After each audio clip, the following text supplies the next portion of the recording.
السلام علیکم ناظرین، ڈیلی گیٹ آف پاکستان کے ساتھ میں ہوں زہیب اختر۔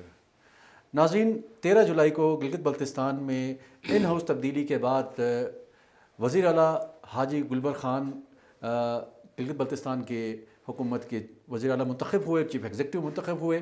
اس کے بعد تب سے لے کے اب تک کا تقریباً 9 ماہ سے زائد کا عرصہ ہوا ہے، اور اب تک صوبائی حکومت نے کیا کچھ اقدامات اٹھائے، ان کی ترجیحات کیا تھیں، اور اب تک اس کے اوپر کتنی حد تک پیش رفت ہوئی ہے اور کس حد تک اس کے اوپر کام کیا گیا ہے، اس تمام کے اوپر بات کریں گے۔ اور اس کے ساتھ ساتھ گلگت بلتستان کے اندر اس وقت جو سب سے بڑا مسئلہ ہے وہ ہے لوڈ شیڈنگ کا۔ پاور کرائسس کا شکار ہے اس وقت گلگت بلتستان، اور بالخصوص گلگت شہر جو صوبائی دارالخلافہ ہے۔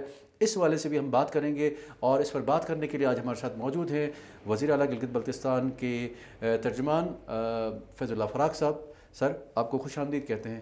Thank you. سب سے پہلے تو میں نے جیسا کہ اپنے انٹرویو میں بتایا کہ ہم آپ سے یہ جاننا چاہیں گے کہ 13 جولائی سے لے کر آج تک کا جو یہ دورانیہ ہے، اس دوران سب سے پہلے تو حاجی گلبر صاحب کے اقتدار میں آنے کے بعد ترجیحات کیا تھیں کہ کون کون سے سیکٹرز ان کے زیر غور تھے کہ جس کے اوپر وہ ہنگامی بنیادوں پر کام کیا جانا چاہیے تھا، اور اس پر اب تک کس حد تک پیش رفت ہو چکی ہے، اس والے سے ذرا بتائیے گا۔ بسم اللہ الرحمن الرحیم۔ زہیب بھائی، بہت شکریہ آپ کا اور K2 کا، ڈیجیٹل میڈیا کا آپ کا بہت شکریہ۔ پہلی بات تو یہ ہے کہ میں جو اسائنمنٹ مجھے ملی ہے وہ یہ موجودہ گورنمنٹ فارم ہونے کی تقریباً 6 ماہ بعد ملی۔ بالکل۔ تو یہ گورنمنٹ کے 6 ماہ تک میں اسپوکس پرسن نہیں تھا۔ جی جی۔ اور دوسری بات یہ، جو آپ نے جس طرح کی بات کی ہے پرفارمنس کی، کارکردگی کی، لیکن ہم نے ان 6 ماہ کو بھی قریب سے دیکھا، باہر بیٹھ کے بھی دیکھا، بالکل۔ اور 6 مہینے کے بعد جب یہ اسائنمنٹ مجھے ملی تو اندر جا کے بھی چیزوں کو دیکھا۔ گلگت بلتستان کا آپ نے کہا کہ کور ایشو ہے لوڈ شیڈنگ، اسپیشل گلگت شہر کا۔ یہ انفارچونیٹ ہے کہ آپ بالکل درست فرما رہے ہیں۔ بدقسمتی سے گزشتہ اشروں سے گلگت شہر کی لوڈ شیڈنگ کا مسئلہ اب تک حل طلب ہے۔ جی۔ یہ میں اس بات کو ذاتی طور پر پاور کوریڈور میں آج کا نہیں ہوں، میں 2015 سے اس سسٹم میں ہوں۔ میں دیکھ رہا ہوں کبھی بجلی سسٹم میں زیادہ آ جاتی پیدا ہوتی ہے، کبھی کم ہو جاتی ہے۔ اس کی کئی نیچرل وجوہات بھی ہیں۔ یہاں پہ جو پاور ہاؤسز ہیں یا بجلی کے جو پروجیکٹ ہیں وہ بھی بعض اوقات مختلف سیکٹیرین معاملات کی نظر ہو جاتے ہیں۔ بدقسمتی یہ ہے کہ بطور نیشن ماضی میں بھی اس طرح کی چیزیں ہوئی ہیں کہ ہمارے سکول، کالج، سڑکیں، پاور کے جو پروجیکٹ ہیں اس پہ بھی ہم نے یہ نہیں دیکھا کہ اس سے انسانیت کو کتنا فائدہ ہوگا، اس کی فیزیبلٹی کیا ہے، اور اس کی فیزیبلٹی کے اندر کتنی استحکام ہے، مضبوطی ہے، یہ پروجیکٹ چل پائے گا نہیں چل پائے گا۔ اس میں بہت ساری خرابی اور ٹیکنیکل ایشوز کی بنیاد پہ آج بھی یہ پاور جو پروجیکٹ ہے وہ ہمارے لیے فروٹفل نہیں ہے۔ دوسری بات یہ ہے کہ یہاں ہماری جو بجلی ہے وہ ندی نالوں میں ہے۔ پاکستان کا واحد خطہ ہے جو ندی نالوں پہ اپنی بجلی پیدا کرتا ہے، جی۔ اور اس کا جو انحصار ہے وہ پانی پہ ہے۔ تو سرمائی موسم میں پانی بہت کم ہو جاتا ہے تو بجلی بالکل ختم ہو جاتی، گرمائی موسم میں پانی بڑھ جاتا ہے تو بجلی تو ہو جاتی ہے، لیکن جب سیلاب آ جاتے ہیں تو وہ پاور ہاؤسز پھر ڈیمیج ہوتا ہے، بند ہو جاتے ہیں، پھر لوڈ شیڈنگ کا کرائسس ہے۔ لیکن ہونا یہ چاہیے تھا، میں یہاں پہ مسائل گنتی کرنے نہیں آیا ہوں، جی۔ مسائل کے حل بتانے آیا ہوں۔ بالکل۔ تو مسائل تو آپ بھی گنتی کرتے ہیں، صحافی دوست ہیں، جتنے بھی لوگ ہیں، ہم نے تو مسائل کم کرنا ہے، بالکل، لیکن اس کا متبادل حل ہونا چاہیے تھا۔ جی جی، صحیح اس لوڈ شیڈنگ کا متبادل حل تلاش کیا جانا چاہیے تھا آج تک، لیکن انفارچونیٹ نہیں ہو سکا۔ اس وقت بھی یہ ایشو ہمارے لیے ایک چیلنج ہے، لیکن موجودہ گورنمنٹ نے چونکہ جب یہ گورنمنٹ فارم ہوئی 13 جولائی کو، وزیر اعلیٰ گلگت بلتستان حاجی گلبر خان صاحب بنے، جی جی، تو مرکز میں ایک نگران حکومت تھی، صحیح، اور کیئر ٹیکر حکومت کی ہوتے ہوئے گلگت بلتستان کو خاطر خواہ پروجیکٹ نہ لا سکتے تھے، نہ ان کے پاس اتنے اختیارات تھے۔ اس نگران حکومت کی 6 مہینے اختتام ہونے کے بعد جو ہماری اس گورنمنٹ کی 6 مہینے اسی طرح گزر گئے۔ گزشتہ حالیہ وزیر اعلیٰ جو نئی ایک گورنمنٹ پولیٹیکل فارم ہوئی، شہباز شریف صاحب وزیر اعظم پاکستان بنے، اس کے بعد ہماری فرسٹ پریورٹی یہ تھی، پہلے بھی جو لوکل سطح پہ جو وسائل تھے ہمارے پاس، فرسٹ پریورٹی یہ تھی کہ گلگت کے اور دیگر متصل ڈسٹرکٹس اور علاقوں کی لوڈ شیڈنگ اس کو کم کیا جا سکے۔ حکومت نے پوری ایمانداری کے ساتھ کوشش کی، واٹر جو ڈپارٹمنٹ کے محکمے تھے اس کو ایکٹیو کیا، ان کو وزیر اعلیٰ گلگت بلتستان نے ہدایات دی، کوشش تو کی اس کو، لیکن اس طرح کی کامیابی اب تک نصیب نہ ہو سکی جس طرح کوشش کی۔ اس کے بعد پھر رمضان میں ایک ریلیف دینے کی بات ہوئی اور کسی حد تک ریلیف دیا گیا، اور الٹرنیٹ ریلیف دیا گیا متبادل طریقے سے. تو جو یہ پولیٹیکل مرکز میں گورنمنٹ فارم ہوئی, ایک الحاقی گورنمنٹ ہے اشتراکی جی پاکستان میں بھی کولیشن ہے, تو کافی کولیشن ہے, اس میں بھی وزیر اعلیٰ گلگت بلتستان نے فرسٹ پریورٹی میں جا کے وزیر اعظم سے ملاقات کی. اس کے سامنے گلگت بلتستان کی federal P S T P کی بہت سارے پروجیکٹ اس کو پیش کیے کہ یہ بنانا ہے, کچھ سکھ ہے اس کو تکمیل کی طرف لے جانا ہے, گرانٹ چاہیے, پیسہ چاہیے. اب اس میں بہت سارے ہائیڈرو کے منصوبے ہیں, پاور ہاؤسز کی ہیں, ہائیڈرو کی ہیں, بجلی کی منصوبے. میں سمجھتا ہوں کہ یہ جو ہمارا مدعا وزیر اعلیٰ گلگت بلتستان نے وہاں پہ پیش کیا ہے, اگر ان میں سے 50% پروجیکٹ بھی لگ جاتے ہیں یہاں پہ, تو آنے والے دنوں میں جو اس حکومت کا کنٹریبیوشن ہے وہ کسی حد تک بجلی کے منصوبوں کے حوالے سے بہت حوصلہ افزا ہوگی, اور کسی حد تک لوڈ شیڈنگ اس شہر کا بھی اور گلگت بلتستان کی بھی کم ہوتی ہوئی نظر آئے گی. اچھا, یہ پچھلے کچھ چند عرصہ قبل غالباً رمضان سے پہلے کی بات ہے کہ کچھ وزراء اور معاونین میڈیا پہ آئے, انہوں نے بتایا بھی کہ ہم نے بجلی کی اسپیشل لائنیں ختم کر دی ہیں, اور اس کے بعد اب یہ ہے کہ بجلی کا مزید اس میں اضافہ ہوگا سسٹم کے اندر, اس سے اتنی بچت ہوگی اور وہ عوام تک فراہم کر دی جائے گی. لیکن ہم دیکھتے ہیں کہ اس کے کچھ ہی دنوں کے بعد وہ اسپیشل لائنیں دوبارہ لگ جاتی ہیں بہت ساری جگہوں پر. تو یہ اب کیوں ایسا ہوا کہ پہلے تو اس کی بہت میڈیا کے اوپر جو ہے نا کہ واویلا کیا کہ جی ہم نے یہ کیا, لیکن پھر بھی وہی چیزیں نہیں, پہلی بات تو یہ ہے نا کہ اس اقدام کو سراہنا چاہیے. مطلب دیکھو جو گورنمنٹ نے جو سسٹین نہیں رہا, سراہ اسی جائے گا جو اصل میں سسٹین بھی رہے. نیس القوم ہم ایک ہی قوم ہے نا, ہماری جینز خمیر ایک ہے, یہاں کے رہنے والے ہیں, تو ہمارے ایشوز بھی ایک جیسے ہیں, مسائل بھی ایک جیسے ہیں. ہم دیکھو ہم میرٹ کو تو فالو سارا نہیں کرتے بدقسمتی سے, اور کوئی اسٹرکٹلی ایکشن بھی ہمارے اوپر ہوتی ہے تو کوشش کرتے ہیں کہ اس پہ بھی ڈسکرمنیشن ہو. پہلے تو اس اقدام کو سراہنا چاہیے کہ گلگت بلتستان کی ہسٹری میں فرسٹ ٹائم کسی حکومت نے, کسی واٹر اینڈ پاور کے انتظامیہ نے, حکام نے لائنوں کو ختم کرنے کی کوشش کی جو اسپیشل لائنیں تھیں. اب اس کو سسٹین کرنے کی جہاں تک آپ نے بات کی ہے, اگر کسی حد تک سسٹین نہ بھی ہوا ہو, میں سمجھتا ہوں کہ اس میں خاطر خواہ کامیابی ہمیں ملی ہے. اچھا. اور اس سے بہت فائدہ ہوا, اس سے میسیج بھی گیا ہے لوگوں کو, اس سے بہت ساری لائنیں کاٹ بھی دی گئی ہیں اسپیشل لائنیں. اگر چوری کر کے کوئی آدمی دوبارہ لائن لگوا دیتا ہے یا کسی اور غیر قانونی طریقے سے وہ لائن لگوا دیتا ہے, تو آج بھی اس لائن کو کاٹا جا رہا ہے. اچھا فراق صاحب, یہ بتائیے گا کہ آپ حافظ الرحمان صاحب کے دور میں بھی ترجمان رہ چکے ہیں, ابھی بھی ہیں, تو کیا ڈفرینس دیکھ رہے ہیں دونوں میں, حافظ الرحمان صاحب کے اور گلبر خان صاحب, حاجی گلبر خان صاحب کے دور میں کیا ڈفرینس ہے, اور دونوں کی شخصیات ایز اے وزیر اعلیٰ آپ کیسے لیتے ہیں؟ زہیب صاحب دیکھو, یہ موازنہ کرنا بڑا مشکل ہو جاتا ہے, لیکن بات یہ ہے کہ ہر شخصیت کے اپنے مختلف پہلو ہوتے ہیں. اچھا. ہر شخصیت کے اندر کوئی نہ کوئی کوالٹی ہوتی ہے. تو میں چونکہ ایک بیلنس آدمی ہوں, اور میں ظاہر سی بات ہے میں مبالغہ بھی نہیں کر سکتا, جھوٹ بھی نہیں بول سکتا. تو بات یہ ہے کہ میں نے حافظ الرحمان صاحب کے ساتھ بھی کام کیا, پھر میر افضل صاحب ایک بہت بڑی شخصیت, بہت سیکھا اس سے میں نے اپنی زندگی میں, اور اب حاجی گلبر خان صاحب کے ساتھ کام کر رہا ہوں. تو حافظ الرحمان صاحب کا تو آپ کو پتہ ہے کہ اچھا بولتا تھا, گفتگو اچھی تھی, اور اس زمانے میں تھوڑا ڈیولپمنٹ کے حوالے سے مرکز سے پیسے زیادہ آئے. ٹھیک. نواز شریف صاحب نے بھی گلگت بلتستان کے ڈیولپمنٹ کے لیے بہت سپورٹ کیا اور تعاون کیا. وہ زمانے میں بڑے بڑے پروجیکٹ لگے اور ڈیولپمنٹ کا گروتھ میں وہاں پہ چلا. اس سے شکایتیں اور اپنی جگہ پہ تحفظات اپنی جگہ پہ.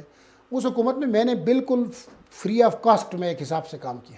ٹھیک. میں آج یہ میڈیا کے سامنے کہتا ہوں, میں نے سی ایم سیکریٹریٹ سے 4 سال میں 1 روپیہ نہیں لیے, نہ ٹی اے کی مت میں, نہ کسی سیلری کی مت میں. ٹھیک. تو حافظ الرحمان صاحب نے ایک اعتماد کا اظہار کر کے ترجمان بنایا, تو میں نے پوری ایمانداری کے ساتھ گلگت بلتستان کو پروجیکٹ کرنے میں, اس حکومت کی چیزوں کو پروجیکٹ کرنے میں, اور سنجیدہ لہجے میں اس علاقے کی روایت کے اندر رہتے ہوئے بہت کوشش کی کہ گلگت بلتستان پروجیکٹ ہو جائے. تو وہ اپنی جگہ پہ ایک دور تھا, گزر گیا. اس کے ساتھ ساتھ اس پر گو کہ اس حکومت میں بھی بہت سارے الزامات لگے, ٹھیکیداری کے الزامات لگے, کرپشن کے الزامات لگے, وہ اپنی جگہ پہ.